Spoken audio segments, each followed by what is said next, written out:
খাৰুপেটীয়াবাসীৰ বাবে সুখবৰ। খাৰুপেটীয়া কলেজৰ টাৰ্ণিঙৰ ওচৰত আজি আনুষ্ঠানিকভাৱে মুকলি কৰা হ'ল জিছান হোটেল। অতি কম মূল্যত সুস্বাদু খাদ্য আৰু উন্নত সেৱা আগবঢ়োৱাৰ লক্ষ্যৰে আৰম্ভ কৰা হৈছে এই নতুন হোটেলখন। খাৰুপেটীয়া কলেজ টাৰ্ণিঙৰ ওচৰত আজি নতুনকৈ মুকলি কৰা হ'ল জিছান হোটেল। উদ্বোধনী অনুষ্ঠানত অঞ্চলটোৰ বিশিষ্ট ব্যক্তি, শুভাকাংক্ষী আৰু বহু সংখ্যক স্থানীয় লোক উপস্থিত থাকে। এই হোটেলখনত পৰিষ্কাৰ পৰিচ্ছন্ন আৰু মনোৰম পৰিৱেশত অতি সুলভ মূল্যত গ্ৰাহকক সুস্বাদু খাদ্য আগবঢ়োৱা হ'ব। ইয়াত প্ৰতিদিনে ভাত, মাছ, খাহী মাংস, লোকেল মুৰ্গী মাংস, ব্ৰইলাৰ মাংস, ৰুটি, চাহ, পোলাও, বিৰিয়ানী আদি বিভিন্ন খাদ্য উপলব্ধ থাকিব।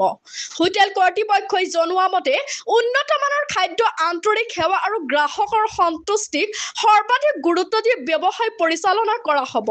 কম মূল্যত উন্নত মানৰ খাদ্য লাভ কৰিব পৰাত অঞ্চলটোৰ ৰাইজে সন্তোষ প্ৰকাশ কৰিছে। খাৰুপেটীয়া অঞ্চলত নতুনকৈ আৰম্ভ হোৱা জিছান হোটেলে স্থানীয় ৰাইজৰ লগতে যাতায়াতকাৰী লোকসকলৰ বাবে এক নতুন গন্তব্যস্থল হিচাপে পৰিগণিত হ'ব বুলি আশা প্ৰকাশ কৰিছে হোটেল কৰ্তৃপক্ষই। মোৰ নাম জাহাদ আলী। ভাতৰ হোটেল এখন। আইটেম আছে আপনাৰ ভাত, মাংস, পোলাও আছে, ৰুটি আছে, সব ভাল ভাল হেৰি আছে। ধুনীয়া সুন্দৰ পৰিৱেশ।